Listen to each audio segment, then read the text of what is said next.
Hey, how you doing there again, folks? Me again, of course, Brandon Wenzel. Come back at you, another offering off my sampler platter.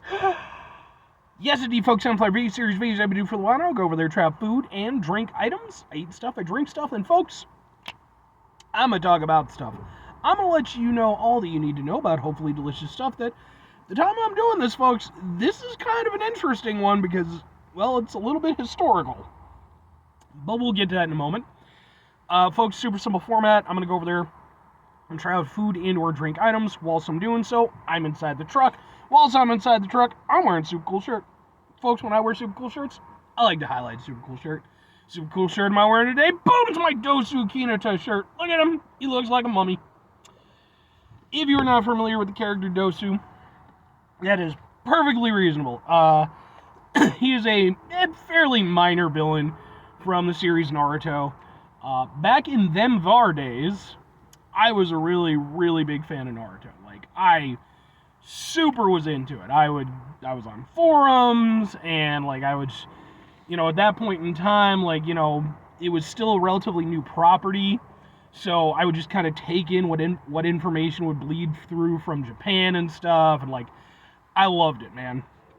I'm not as much of a fan of the later stuff. I just kind of think it went a bit off the rails for me. But Dosu was like, I just instantly was like, I fucking love this guy. He looks like a fucking mummy. He's all hunched over and creepy looking. He uses sound-based powers. I love, like, sound-based stuff when I thought he was super cool. And so eventually, like, a year or two ago, I went over there and I was like, I'm gonna get myself a shirt. And this was the only Dosu Kinata shirt online. This is it. Ain't nobody else making these, so I love me some Dosu. But anyway, what am I reviewing for you folks? What are we doing? Well, I decided to wear this specifically because it's based off of Japanese anime, and the thing that I'm going to review has a little bit of a Japanese anime aspect to it too, because we're doing, boom! Yes, well, it's all in Japan, but I have notes. These are Sakuma's drops. So yeah, these are a candy that's been around in Japan for 114 years. Seriously. That's historic. That's fucking historic. You can't get a much more, well, you can, but that's still very historic. They first were introduced in 1908 from I'm gonna fucking butcher the shit out of this, I apologize. Sakuma Co. I might have not gotten that too wrong. Sakuma Co. They became somewhat famous in that they were continuously produced even during World War II. The company kept going with it, which would eventually later inspire their association with the iconic anime Grave of the Fireflies. That's where you get the anime character right there. I have not seen Grave of the Fireflies, but I know the whole context. I intend to see it at some point, but I know it's one of those ones that's very heavy hitting. But they actually ended up going over there because they were inspired by the fact that they kept producing these candies. The candies themselves ended up playing a role in that film, and for 114 years they produced these things continuously until January of 2023, the year that I'm doing this. The company that went over there and did it, they had to shut down production. And so after 114 years, the iconic red can came to a stop. Now that said, I did look into it. It turns out that the Sakuma stuff itself, the Sakuma drops, have not completely gone away. They actually have a offshoot. Like, the company has like a separate branch that branched off and did its thing, called Sakuma Confectionery. And that is still producing these, albeit, again, not in the iconic with the red. Maybe they're doing it now. So you can still get these, but the 114-year thing. So when I heard about that last year that they were going to be taking it out, I went over there, I started looking at import shops. And sure enough, I got these from FYE, I believe. So I'm going to try them out. I want to try out some candy that stood the test of time for over 100 years. So let's go ahead and open it up. I've yammered on about it for a bit, but it deserves yammering, damn it. And you can see it's got a little thing. This is definitely a very old style kind of thing, but how does one get into you? It'd be embarrassing as shit if I have to go there. Yeah? There we go, okay. That just took some doing. So there's like a bunch of different flavors, I guess. I don't know exactly how I'm going to do this. I'll try to kind of hit them up as I can.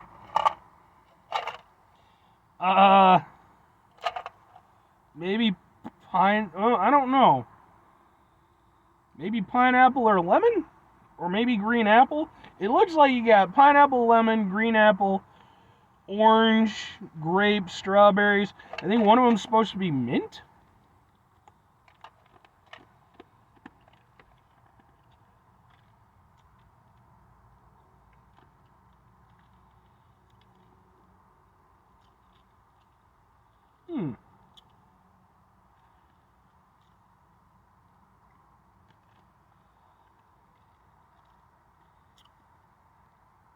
I'm going to say green apple on this one.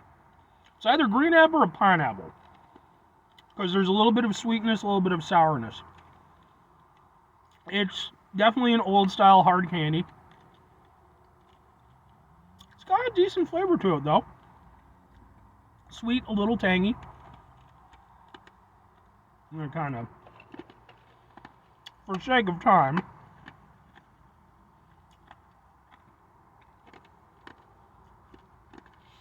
I'm leaning more on green apple. It's good, I like it.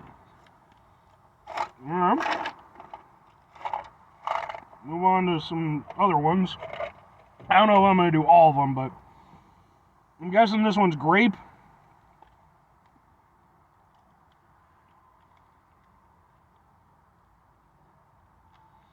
If that's grape, that's a weird grape. I'm guessing, I wasn't really thinking about it too much, but there is one that looks like it might be like chocolate. I mean, I'm just going off the box. Because this tastes like a chocolate Tootsie Pop. Yeah. That is like almost exactly. Maybe not quite as punchy as the chocolate Tootsie Pop, but it's definitely the same format. Okay. Alright. Yeah. Let's do red. I'm guessing strawberry.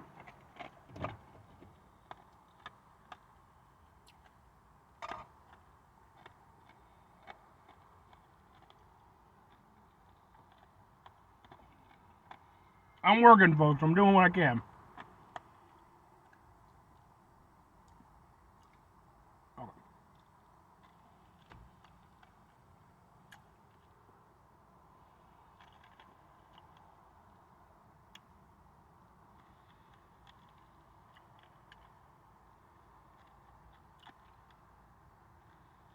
Definitely strawberry.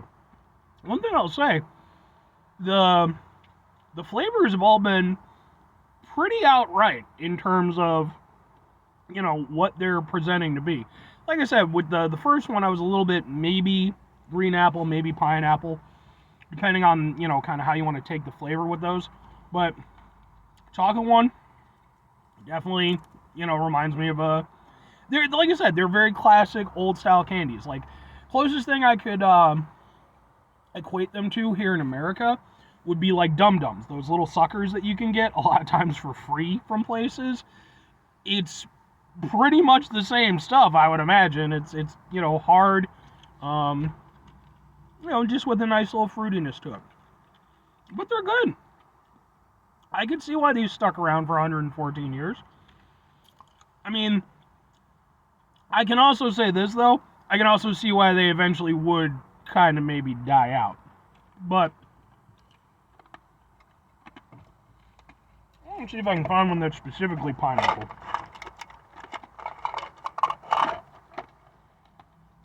I think that one's pineapple. This is going to be the last one I try.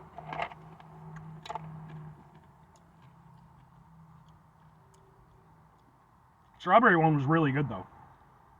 Really good. I'm not the biggest strawberry candy guy in the world, but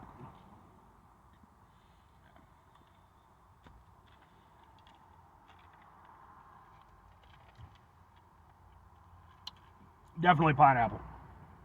Definitely pineapple. The other one had to have been green apple. That one was more tart than sweet, even though it had.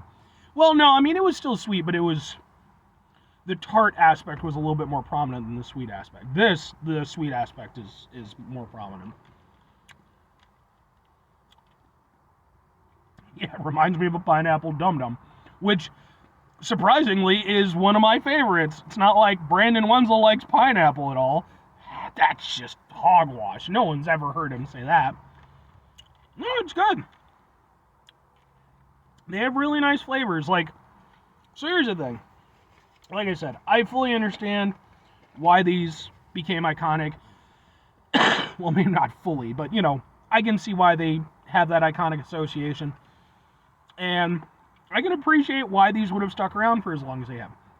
There's certainly quite a few legacy candies, I would say, here in America, where they're these older style candies that are probably not the most popular in today's age. They're more reminiscent of, kind of an earlier time with confectionaries and stuff. But at the same time, they're still good. There's, nothing wrong with them, like Dots or Milk Duds. Or Jujubes, or, hell, even like Good and Plenty's and stuff. Those are not candies that are, flying off the shelves in most instances. They're not getting a lot of press these days. But they do stick around, and they certainly still do have fans, because fundamentally, they're simple and good treats. That's definitely where this falls into play.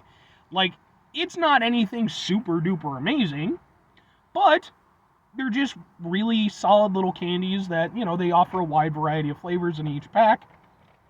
And then, like I said, they do have the extremely long history, and then even the association with the grave of the fireflies. So it's rare. I mean, as much as I associate with them with some of the older candies that we have here in America, I don't think that, I don't think we have any candies that have maybe that same type of legacy, or at the very least, not one that we celebrate as much. Because I'm sure there's some iconic. I think M&Ms were produced for soldiers in the war.